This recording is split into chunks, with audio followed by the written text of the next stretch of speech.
Picture this, the most pivotal moment in Disney's The Lion King. Adult Simba stands at the edge of Pride Rock, ready to present his newborn cub to the kingdom. The music swells, the animals gather, and Rafiki approaches with the future heir. But watch Simba's face closely in that moment. Really watch it. There's something wrong. Where Mufasa once stood with regal confidence, his chest puffed out and his gaze commanding the entire Pride Lands, Simba looks uncertain. His shoulders are slightly hunched. His expression carries doubt. Even in his moment of greatest triumph, when he should feel most secure in his role as king, Simba appears like he's playing a part he never quite learned. This isn't just artistic interpretation or reading too much into animation. This is a pattern that runs through every single appearance Simba makes as an adult ruler. Whether he's making decisions about the Pride Lands, interacting with other lions, or even simple conversations with Nala, there's a persistent undercurrent of insecurity that never quite goes away. Consider the evidence from The Lion King 2, when Simba tells his daughter Kiara something incredibly revealing. "I'm only brave when I have to be." Think about that statement for a moment. This is supposed to be the king of the Pride Lands, the ruler of one of Africa's most powerful prides, and he's essentially admitting that courage doesn't come naturally to him. He has to force it. He has to manufacture it when circumstances demand it. But here's what makes this even more fascinating. Mufasa never had to say anything like that. Mufasa's bravery was effortless, natural, flowing from him like water from a spring. When Mufasa faced the hyenas, when he rescued Simba from the stampede, when he made difficult royal decisions, there was never a moment of visible self-doubt. His confidence was so complete that it seemed to radiate from his very being. Simba, by contrast, approaches every challenge like he's not entirely sure he belongs there. Watch how he carries himself during confrontations. When Zira challenges him in The Lion King 2, when he faces difficult decisions about Kovu, when he has to assert his authority over the pride, there's always this split second of hesitation, this micro-expression that suggests he's asking himself, "Am I really qualified to handle this?" This becomes even more striking when you consider that Simba is, by every measure, the legitimate king. He's Mufasa's biological son. He has the bloodline, the training, the support of the pride, and the blessing of the great kings of the past. By every objective standard, he should feel secure in his position, yet he doesn't. Psychologists have a term for this phenomenon: imposter syndrome. It's the persistent feeling that you don't deserve your position, that you're somehow fraudulent, and that eventually everyone will discover you're not as qualified as they think you are. It typically affects high achievers who have every reason to feel confident, but simply cannot internalize their accomplishments. But imposter syndrome in royalty? That's particularly devastating, because a king's confidence isn't just personal. It affects the entire kingdom. When subjects look to their ruler for strength and certainty, any display of insecurity can ripple through the entire social structure. And here's where Simba's case becomes even more tragic. His insecurity isn't based on actual inadequacy. He's not a bad king. He's not unqualified. He's not lacking in intelligence or capability. The Pride Lands prosper under his rule. The Pride respects him. His decisions, when he finally makes them, are generally sound. So why does he feel like a fraud? The answer lies not in his capabilities as an adult, but in something that happened when he was just a cub.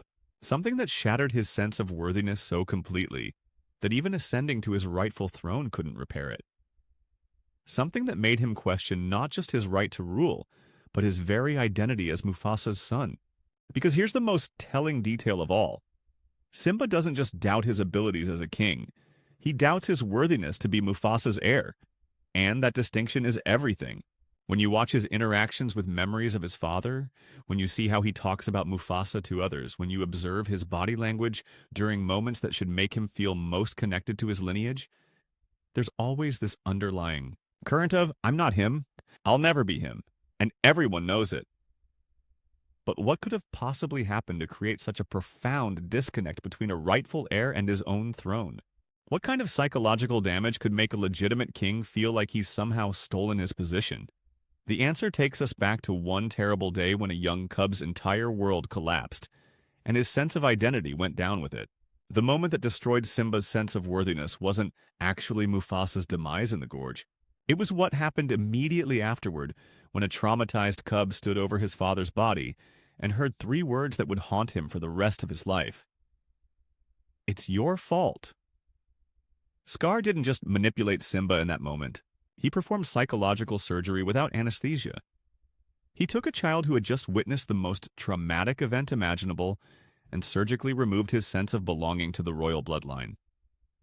Think about the precision of that manipulation. Scar didn't just blame Simba for the stampede. He made Simba believe that his very existence as heir to the throne had caused his father's demise. If you hadn't been there, Mufasa would still be alive. That's the message Scar embedded in Simba's psyche. Not just, you made a mistake, but your identity as the future king is inherently dangerous to those you love. In one conversation, Scar convinced Simba that being Mufasa's son, being the heir, being royal, was itself toxic. This is psychological warfare of the highest order. Scar didn't just exile Simba from the Pride Lands, he exiled Simba from his own identity. But here's where the trauma becomes even more devastating. Simba was exiled during his formative years. Child psychologists emphasize that identity formation is most crucial between early childhood and adolescence. These are the years when a person develops their core sense of self, their understanding of their place in the world, and their fundamental beliefs about their own worth. Simba spent those critical years not learning to be a king, but learning to run from kingship. Not connecting with the Pride Lands, but actively avoiding any reminder of home. Not developing royal confidence, but systematically dismantling every aspect of his noble identity. Hakuna Matata wasn't healing. It was psychological avoidance on an epic scale. Timon and Pumbaa didn't just teach Simba a new philosophy, they gave him permission to completely abandon his true self. Put your past behind you, they said. Forget who you are, where you come from, what you're meant to become. For a traumatized child, this felt like relief. For a future king, it was identity destruction. Consider what Simba learned during his exile. That responsibility leads to tragedy, that caring about others brings pain, that his natural instincts toward leadership were dangerous. Every day he spent in the jungle reinforced the message that Simba the prince was the problem, and Simba the carefree outcast was the solution. By the time Nala found him, Simba had spent more years running from his identity than he had ever spent embracing it. He had more experience as nobody than he had as future king. Is it any wonder that when he finally returned to claim his throne, some part of him still felt like he was wearing a costume that didn't quite fit? But the psychological damage went even deeper than conscious memory. Trauma rewires the brain, particularly in children. When Simba experienced that moment of overwhelming guilt and terror, his developing mind created neural pathways that associated leadership with danger, royal duty with personal failure, and his own identity with catastrophic consequences. This is why his adult behavior shows such consistent patterns of avoidance and self-doubt. It's not that Simba consciously remembers every detail of his trauma. It's that his brain learned to treat anything resembling royal responsibility as a potential threat. Watch how he responds to leadership challenges as an adult. When faced with difficult decisions, his first instinct is often to hesitate, to seek counsel from others, to look for ways to avoid making the choice himself. This isn't wisdom or humility. This is a trauma response. His brain is still protecting him from the perceived danger of being decisive, being royal, being the kind of lion whose choices might lead to tragedy.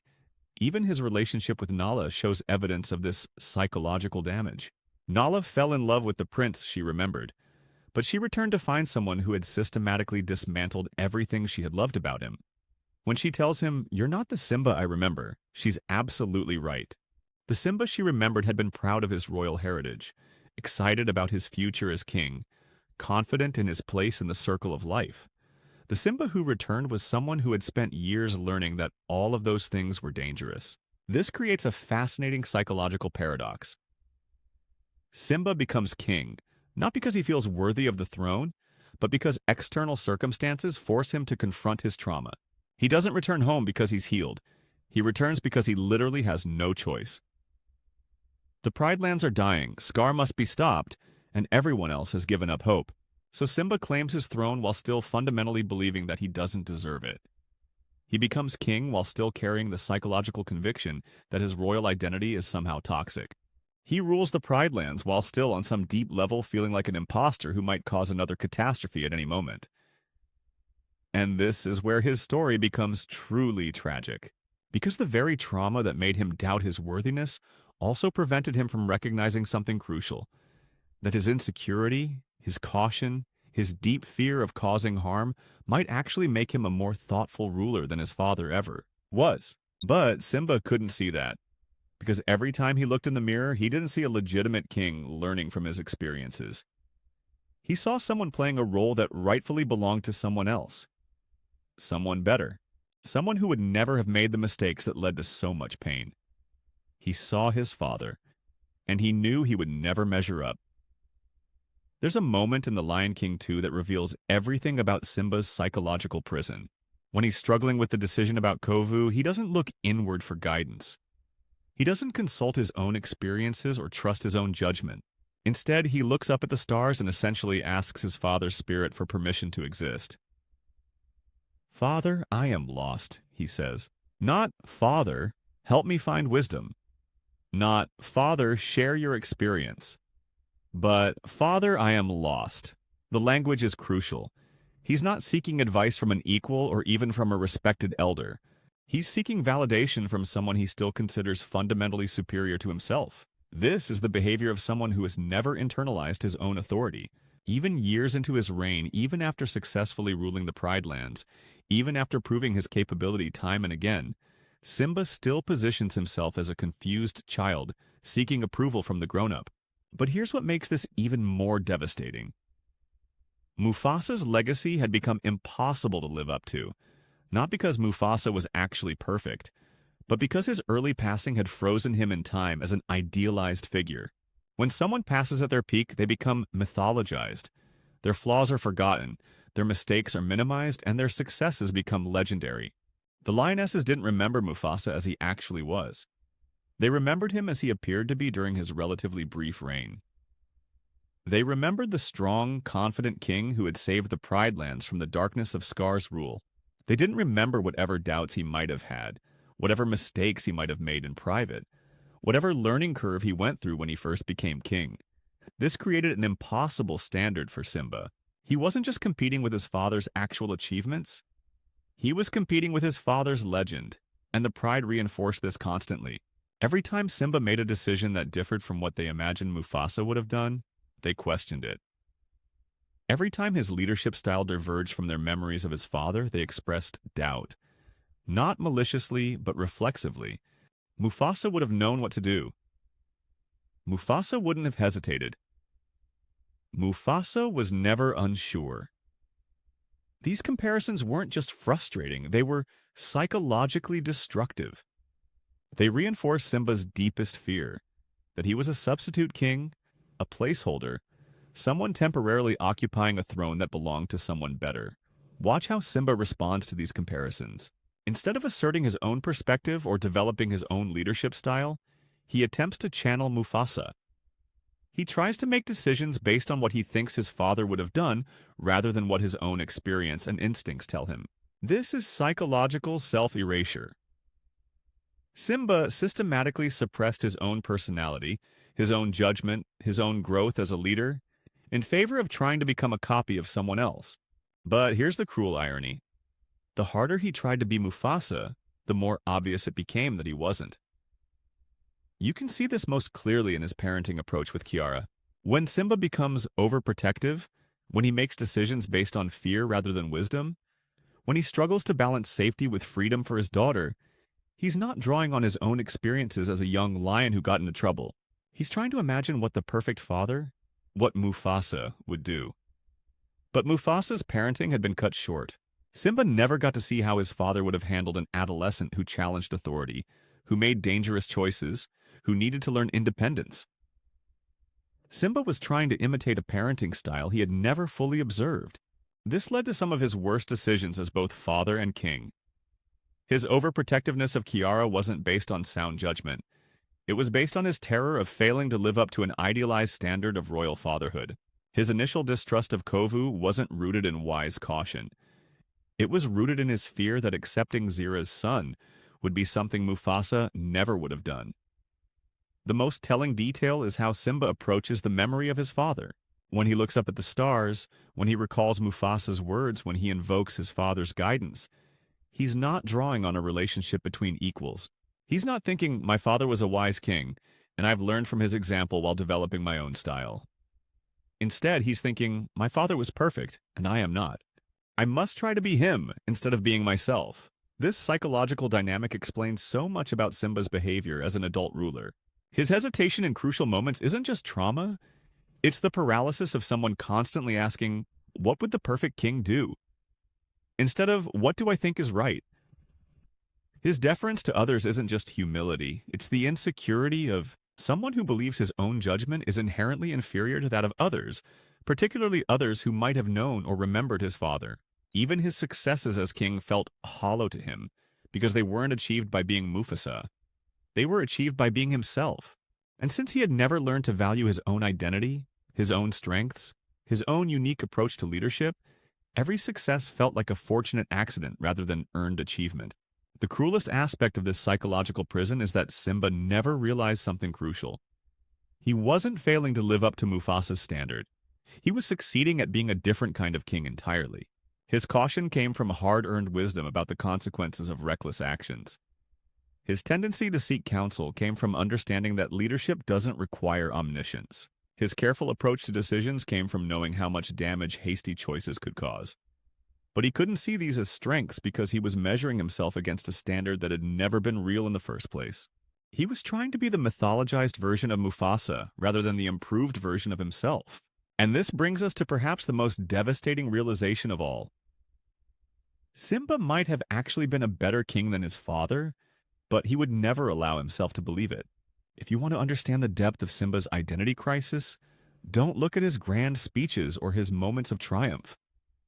Look at how he parents Kiara, because the way a king raises the next generation reveals everything about how secure he feels in his own position. Simba's overprotective approach to Kiara isn't just fatherly concern, it's projection on a massive scale. Every restriction he places on her, every limitation he sets, every moment of panic when she ventures beyond his sight, is really about his own unresolved trauma. He's not protecting Kiara from the dangers of the Pride Lands. He's protecting himself from experiencing another catastrophic failure as a royal family member. Watch the specific fears he expresses. When Kiara wants to explore, Simba doesn't worry about normal dangers like predators or getting lost. He worries about her encountering the outsiders. When she shows independence, he doesn't celebrate her growing confidence. He panics about her making choices he can't control. When she demonstrates leadership qualities, he doesn't feel pride in her development. He feels terror that she might follow in his footsteps. This is the behavior of someone who fundamentally believes that being royal is dangerous. Not just politically dangerous or physically dangerous, but inherently dangerous. Simba projects onto Kiara his own deep conviction that royal identity leads to tragedy, that independence leads to catastrophe, that making your own choices inevitably results in devastating consequences. But here's what makes this even more revealing. Simba's parenting style is completely different from Mufasa's. When young Simba wanted to explore, Mufasa didn't lock him away. When Simba showed curiosity about dangerous places like the elephant graveyard, Mufasa didn't forbid all exploration. He taught boundaries while allowing growth. Mufasa's approach was, the world is dangerous, so I'll teach you to be strong. Simba's approach is, the world is dangerous, so I'll keep you away from it. One philosophy builds confidence. The other builds dependency. This difference in parenting styles reveals something crucial about Simba's internal state. He's not drawing on positive memories of his own upbringing to guide his decisions. He's operating from a place of pure fear. Fear that he'll fail Kiara the way he believes he failed his father. The pattern extends far beyond parenting. Look at how Simba handles royal decisions throughout The Lion King 2. When faced with a choice about whether to trust Kovu, Simba doesn't evaluate the evidence objectively. He doesn't weigh the political implications carefully. He doesn't even consult his own instincts about character judgment. Instead, he immediately seeks external validation. He turns to Rafiki for mystical guidance. He looks to the stars for his father's approval. He defers to Nala's emotional intelligence rather than developing his own. Even when making decisions that should fall squarely within his royal prerogatives, Simba behaves like someone who doesn't trust his own authority. This pattern of deferral is particularly telling when you compare it to how other Disney rulers operate. When Mufasa faced difficult decisions, he consulted others for information, but the final judgment was clearly his own.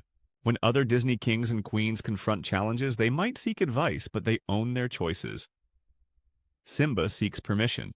There's a fundamental difference between consulting advisors and asking for approval, and Simba consistently does the latter. Consider his relationship with characters like Timon and Pumbaa. In a healthy dynamic, these childhood friends might serve as trusted counselors who help the king stay grounded and connected to different perspectives. Instead, Simba treats them almost like surrogate parents whose approval he still craves. When they express doubt about his decisions, he doesn't assert his authority or explain his reasoning. He becomes defensive in the way that suggests he's still seeking their validation. Even his interactions with Nala show evidence of this identity crisis. Nala is his queen, his partner, his equal in ruling the Pride Lands. But watch their conversations about difficult decisions. Simba doesn't engage with her as a fellow ruler discussing strategy. He engages with her as someone seeking reassurance that he's making the right choice. When Nala disagrees with him about Kovu, when she challenges his protective stance toward Kiara, when she offers different perspectives on royal duties, Simba's responses aren't those of a confident king engaging in productive debate with his partner. They're the responses of someone who interprets disagreement as evidence of his own inadequacy. This dynamic affects not just his marriage, but the entire pride's relationship with their king. The lionesses watch these interactions. They see their king constantly seeking validation, frequently deferring to others, regularly expressing doubt about his own judgment. And while they remain loyal because Simba is fundamentally good-hearted and well-intentioned, they also begin to compensate for his insecurity by taking more initiative themselves. This creates a feedback loop that reinforces Simba's imposter syndrome. The more his subjects step up to fill the gaps left by his hesitation, the more convinced he becomes that he's not really needed as their leader. The more capable everyone else appears, the more inadequate he feels by comparison. But perhaps the most damning evidence of Simba's identity crisis comes from analyzing what he does when facing real threats to his kingdom. Because it's one thing to feel insecure during peaceful times, when the stakes are relatively low.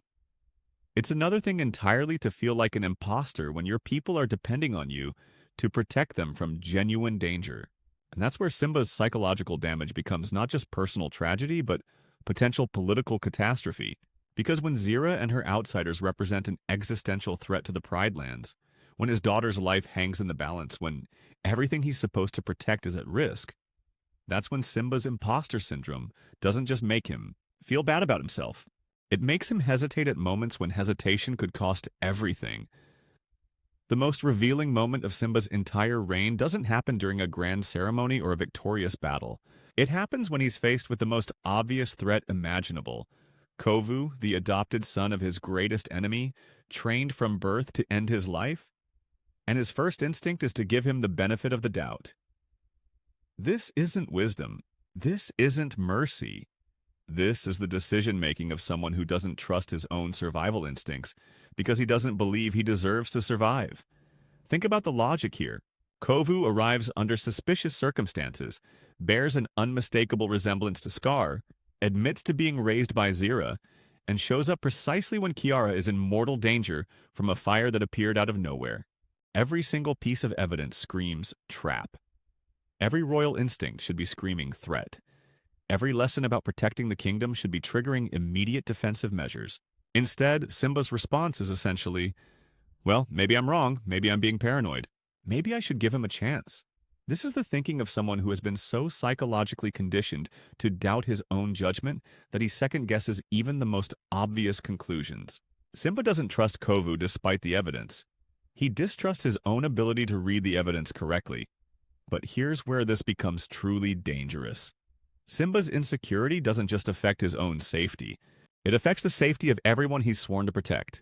When a king can't trust his own threat assessment, when he consistently questions his own protective instincts, when he allows potential enemies close to his family because he's afraid his suspicions might be unfair, that's not just personal. Psychological damage. That's a national security crisis. Watch how this pattern plays out throughout the Outsiders' conflict. At every crucial moment, when decisive action could prevent escalation, when clear boundaries could protect his pride, when firm leadership could resolve the situation, Simba hesitates. Not because the right choice is unclear, but because he doesn't trust himself to make it. When Zira's intentions become obvious, when the evidence of manipulation mounts, when even his closest advisors express concern, Simba's response isn't to act on the clear threat assessment. His response is to wonder if maybe he's the one who's wrong. Maybe he's being too suspicious. Maybe he's letting his past trauma cloud his judgment. This is psychological self-sabotage on a royal scale. Simba has become so convinced of his own inadequacy that he treats his protective instincts as character flaws rather than survival mechanisms. The most heartbreaking aspect of this dynamic is how it affects his relationship with Kiara. When she defends Kovu, when she challenges Simba's suspicions, when she accuses him of being unfair, Simba doesn't respond as a father protecting his daughter from manipulation. He responds as someone who believes his daughter might be right about his fundamental inadequacy as a judge of character. A confident king would say, "I understand you care about him, but my job is to protect you, even from your own feelings." An insecure king says, "Maybe you see something I'm missing. Maybe my concerns aren't valid." This isn't growth or emotional intelligence. This is a ruler who has become so psychologically damaged that he can't distinguish between reasonable caution and paranoid overreaction. But here's the cruel irony that makes Simba's story truly tragic. His very insecurity might have actually made him a better king than Mufasa ever was. Think about it. Mufasa's confidence was so complete that he walked into obvious traps. When Scar told him Simba was in danger in the gorge, Mufasa didn't hesitate, didn't question the circumstances, didn't wonder why Scar happened to know exactly where the problem was. He charged in because his certainty in his own judgment was absolute. Simba, by contrast, questions everything. He considers multiple perspectives. He weighs the potential consequences of his actions. He recognizes that his decisions affect not just himself, but everyone around him. These are actually superior leadership qualities, the kind of thoughtful, careful approach that prevents catastrophic mistakes. But Simba can't see these as strengths because he experiences them as evidence of his weakness. When he hesitates before making important decisions, he doesn't think, "I'm being appropriately careful." He thinks a real king would know what to do immediately. When he seeks input from others, he doesn't think, "I'm gathering valuable perspectives." He thinks, "I'm too weak to decide for myself." This creates the ultimate psychological paradox.